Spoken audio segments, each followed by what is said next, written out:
Irmãos e irmãs, vamos a mais um momento da nossa liturgia da palavra. Vamos deixar Deus nos falar. Eu transmito sempre a liturgia nos meus endereços telemáticos. @Paulo Roberto Maciel, Maciel 7919. Inscreva-se, compartilhe, dê um like para que nós salvemos mais almas, ou pelo menos tentemos salvar. É a nossa intenção, tentar salvar almas. Liturgia referente ao dia 4 de novembro de 2023, sábado, dia de São Carlos Borromeu, bispo e amigo dos pobres. A cor dos paramentos litúrgicos é branca, conforme eu estou simbolizando aqui, e no rito da celebração temos o prefácio comum ou dos pastores e o ofício da memória. Antífona da entrada. O Senhor firmou com ele uma aliança de paz, fazendo-o chefe do seu povo e sacerdote para sempre. Trecho do Eclesiástico 45, versículo 30. Oração do dia. Ó Deus, conservai no vosso povo o espírito que animava São Carlos Borromeu, para que a vossa igreja, continuamente renovada e sempre fiel ao Evangelho, possa mostrar ao mundo a verdadeira face do Cristo. Por nosso Senhor Jesus Cristo, vosso Filho, na unidade do Espírito Santo, assim seja. Primeira leitura da carta de São Paulo aos Romanos, capítulo 11, versículos do 1º ao 2a, 11 ao 12 e do 25 ao 29. Irmãos, eu pergunto, será que Deus rejeitou o seu povo? De modo algum, pois também eu sou israelita da descendência de Abraão, da tribo de Benjamim. Deus não rejeitou o seu povo, que ele desde sempre considerou. Eu pergunto, acaso eles tropeçaram para cair? Não, de modo algum. De fato, o passo em falso que eles deram serviu para a salvação dos pagãos, e a salvação dos pagãos, por sua vez, deve servir para despertar ciúme neles. Ora, se o passo em falso deles foi riqueza para o mundo e o pequeno número de crentes dentre eles foi riqueza para os pagãos, que riqueza não será a adesão de todos eles ao Evangelho? Irmãos, para não serdes presunçosos por causa da vossa sabedoria, é importante que conheçais o mistério, a saber, o endurecimento de uma parte de Israel é para durar até que a totalidade dos pagãos tenha entrado na salvação. E então todo Israel será salvo, como está escrito: de Sião virá o libertador, ele tirará as impiedades do meio de Jacó. Essa será a realização da minha aliança com eles, quando eu tirar os seus pecados. De fato, com relação ao Evangelho, eles são inimigos, para benefício vosso. Mas, com relação à escolha divina, eles são amados por causa dos patriarcas, pois os dons e a vocação de Deus são irrevogáveis. Palavra do Senhor, graças a Deus. Agora vamos ao Salmo responsorial, Salmo 94, Salmo de resposta, versículos do 12 ao 13a, 14 ao 15, 17 ao 18, refrão 14a. O Senhor não rejeita o seu povo. Repitamos. O Senhor não rejeita o seu povo. É feliz, ó Senhor, quem formais e educais nos caminhos da lei para dar-lhe um alívio na angústia. O Senhor não rejeita o seu povo. O Senhor não rejeita o seu povo e não pode esquecer sua herança. Voltarão ao juízo as sentenças. Quem é reto andará na justiça. O Senhor não rejeita o seu povo. Se o Senhor não me desse uma ajuda, no silêncio da morte estaria. Quando eu penso, estou quase caindo. Vosso amor me sustenta, Senhor. O Senhor não rejeita seu povo. Repetamos: o Senhor não rejeita o seu povo. Vamos aclamar o Santo Evangelho agora com Mateus 11, versículo 29, e depois proclamá-lo com Lucas 14, versículos 1 e do 7 ao 11. Aleluia, aleluia, aleluia, aleluia. Tomai meu jugo sobre vós e aprendei de mim, que sou de coração humilde e manso. Aprendei de mim, que sou de coração humilde e manso. Humilde e manso, aleluia, aleluia, aleluia, aleluia. O Senhor esteja com vocês. Ele está no meio de nós. Proclamação do Evangelho de Jesus Cristo segundo São Lucas. Glória a vós, Senhor. Pelo sinal da Santa Cruz, livra-nos Deus nosso Senhor dos nossos inimigos. Aconteceu que num dia de sábado, Jesus foi comer na casa de um dos chefes dos fariseus. E eles o observavam. Jesus notou como os convidados escolhiam os primeiros lugares. Então contou-lhes uma parábola. Quando fores convidados para uma festa de casamento, não ocupes o primeiro lugar. Pode ser que tenha sido convidado alguém mais importante do que tu, e o dono da casa que convidou os dois venha te dizer: dá um lugar a ele. Então ficarás envergonhado e irás ocupar o último lugar. Mas quando fores convidado, toma o último lugar. Assim, quando chegar quem te convidou, te dirá: amigo, vem mais para cima. E isto vai ser uma honra para ti diante de todos os convidados, porque quem se eleva será humilhado, e quem se humilha será elevado. Palavra da salvação, glória a vós, Senhor. Vamos a uma reflexão que está no livro Dia a Dia com o Evangelho 2016, e depois vamos passar para a liturgia comentada de Antônio Carlos Santini. Jesus aceita o convite do chefe dos fariseus, mas pode tratar-se de banquete cilada. No texto anterior, consideramos a presença e o significado do homem com retenção de líquido, hidropsia. Jesus aproveita a presença dos convidados para instruí-los, servindo-se da ocasião do banquete, realidade comum aos povos de todos os tempos. Jesus deixa-nos a lição da humildade.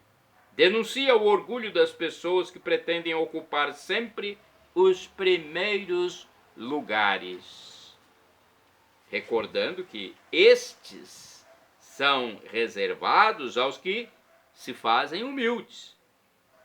Por conseguinte, por educação, prudência e humildade, convém ocupar o último lugar. Se a pessoa for convidada a vir mais para cima, valorização para ela. No reino de Deus, Jesus o diz várias vezes: o maior é o servidor de todos. O lugar de honra é o último. Quem se humilha será elevado.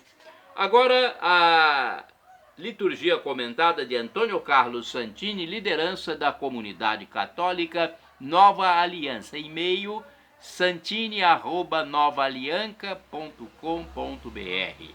Toma o último lugar, é o título, baseado em Lucas 14, versículos 1 e do 7 ao 11.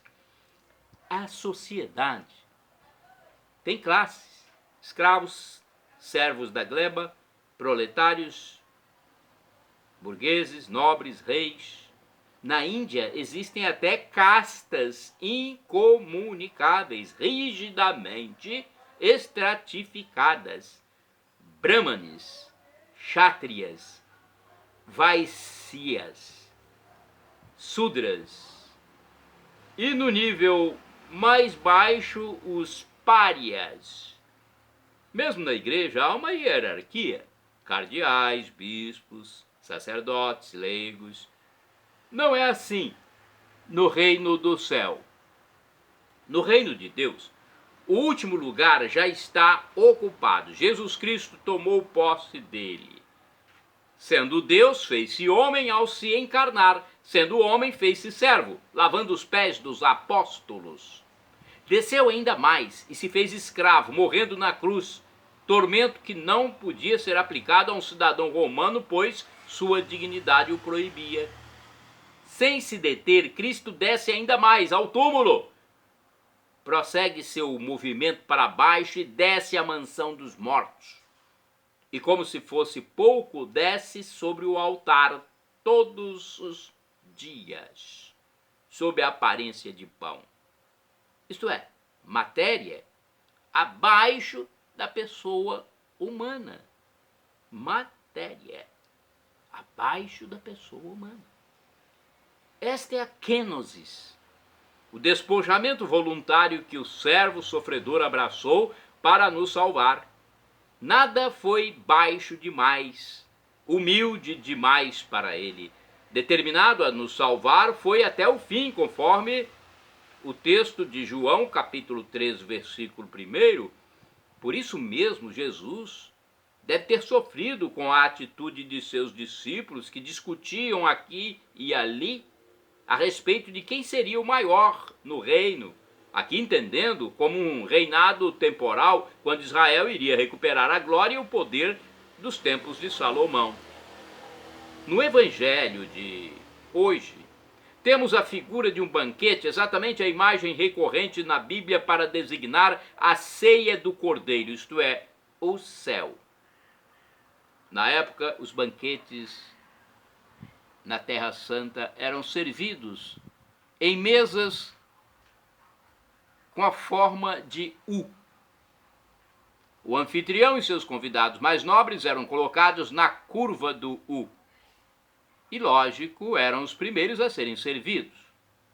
Na ponta da mesa ficavam os menos cotados, né? Recebiam as sobras.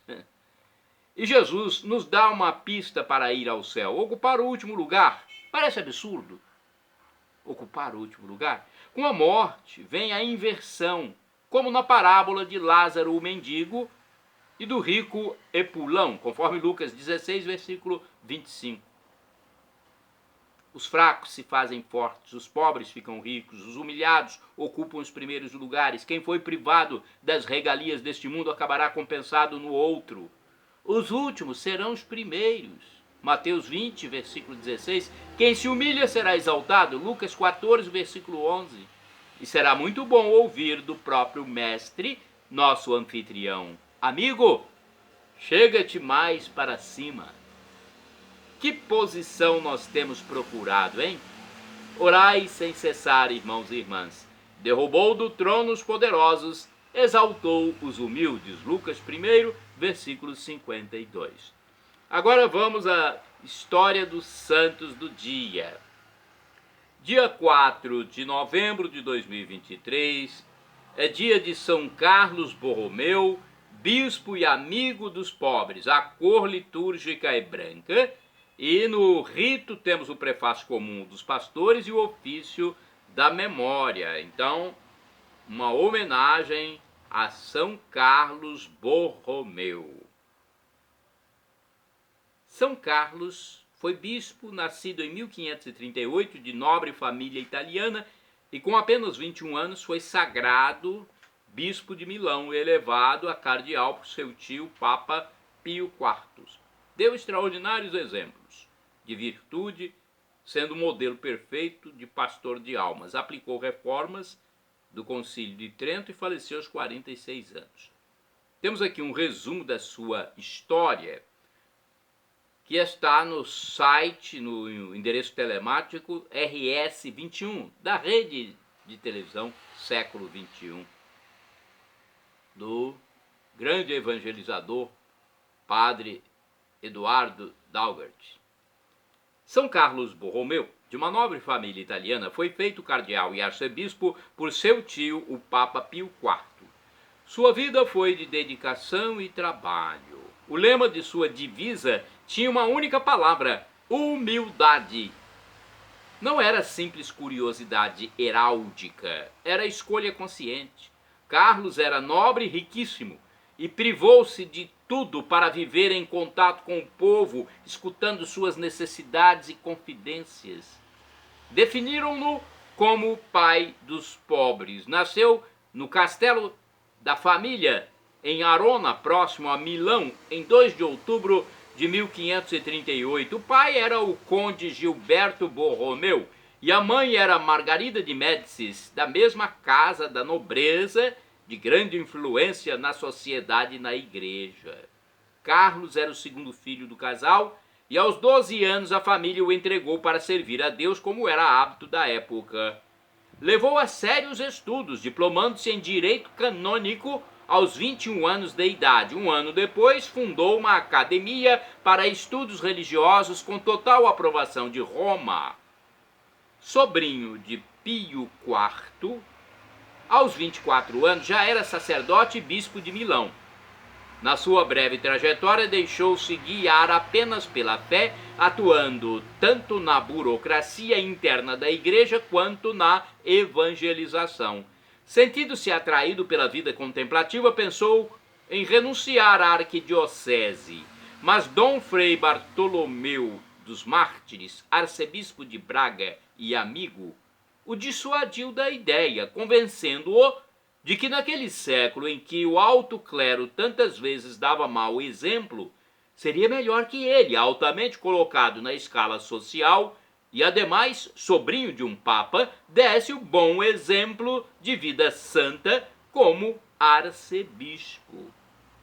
Usou seus bens na construção de hospitais, albergues, casas de formação para o clero, empenhando-se em levar à frente as reformas sugeridas pelo Concílio de Trento, do qual foi um dos principais atores. Movido por sincero espírito de reforma, levou rígida disciplina para o clero e religiosos, não se preocupando com as hostilidades dos que não estavam dispostos a renunciar a privilégios. Foi alvo de atentado enquanto rezava na sua capela, mas saiu ileso, perdoando o autor do crime. Chegou 1576 e com ele a peste.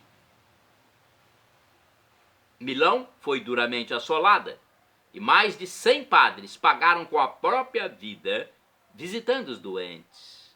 Um dos mais ativos era Carlos Borromeu. Visitava os contaminados, levando-lhes o sacramento e o consolo. Num trabalho incansável, chegou a flagelar-se em procissões públicas, pedindo perdão a Deus em nome do seu povo. Um dia, no entanto, foi contaminado pela febre, que minou seu organismo lentamente. Morreu anos depois, dizendo-se feliz por ter seguido os ensinamentos de Cristo e poder encontrar-se com ele de coração puro. Tinha apenas 46 anos de idade, quando isso aconteceu no dia 4 de novembro de 1584, na sua sede episcopal na Itália. O Papa Paulo V canonizou-o em 1610 e designou a festa em sua homenagem para o dia de sua morte. Santo do dia 4 de novembro, São Piério, presbítero, faleceu no século IV.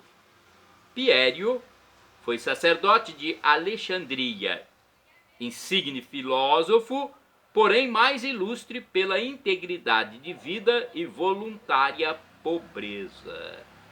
Santa do dia 4 de novembro, Santa Modesta, foi abadesa, faleceu no século VII. Modesta foi consagrada a Deus desde a infância. Foi a primeira abadesa do convento de Oren, na cidade de Trevores, na Alemanha. Santo do dia 4 de novembro, Santo Henrique ou Emerico da Hungria. Faleceu em 1031, era filho de Santo Estevão, rei da Hungria. Henrique ou Emerico colaborou com seu pai na evangelização dos súditos. Santo do dia 4 de novembro, São Félix de Valois, do século XIII. Foi príncipe da Casa Real Francesa, renunciou ao mundo e fundou, junto com São João da Mata, a Ordem da Santíssima Trindade para a libertação dos cativos. Santa do dia 4 de novembro, Beata Helena Encelmini, virgem, faleceu em 1242. Helena recebeu o hábito das mãos de São Francisco e teve por diretor espiritual Santo Antônio de Pádua. Acometida de doloríssima enfermidade, deu heróicas provas de uma paciente com resignação. Sofreu renunciando às reclamações. Santa do dia 4 de novembro, Beata Francisca de Amboise. Religiosa, faleceu em 1485. Francisca de Amboise foi desposada com Pedro II, duque da Bretanha. Ambos mantiveram a castidade perfeita de comum acordo. Após ficar viúva, fez-se carmelita e fundou os mosteiros de Bondon e Nantes, na França. Shalom Adonai é uma expressão hebraica que significa a paz de Deus. El Shaddai, também do hebraico, significa Deus onipotente, Deus todo-poderoso. Ele proverá aquilo que você deseja, ele proverá, providenciará se for para o seu bem. O professor e escritor de mais de 100 livros da Igreja Católica, Felipe Rinaldo Queiroz de Aquino, no seu canal do YouTube, onde responde às nossas dúvidas, diz que Deus pode nos dar uma dessas 3 respostas: sim, não ou espere. A que for mais conveniente para nós, ele fará. Porque Deus é o nosso divino Pai eterno, é o Pai celestial, nosso Abba, nosso paizinho. Todo pai quer o melhor para o filho. Então, muitas vezes, um não é o melhor. Por isso que, às vezes, pedimos e não somos atendidos. Agora eu clamo do aramaico dialeto de Jesus, Maranatá, como dizemos nós católicos, ou Maranata, como dizem nossos irmãos separados, os evangélicos ou protestantes. Não importa a pronúncia, o significado é o mesmo. Vinde, Senhor Jesus, vem, Senhor. Um dia ele voltará e será o juízo final. Perdão, Senhor, pelos meus pecados passados, presentes, futuros, físicos e espirituais. Pecados do pensamento, palavras, atos, omissões, e me dê a vida eterna. Meu Jesus, eu quero a vida eterna com Deus, Deus Pai, Deus Filho e Deus Espírito Santo. Acesse @Paulo Roberto Maciel, Maciel7919. Dê um like, compartilhe e inscreva-se para aumentar a possibilidade de salvação daqueles que nos seguem.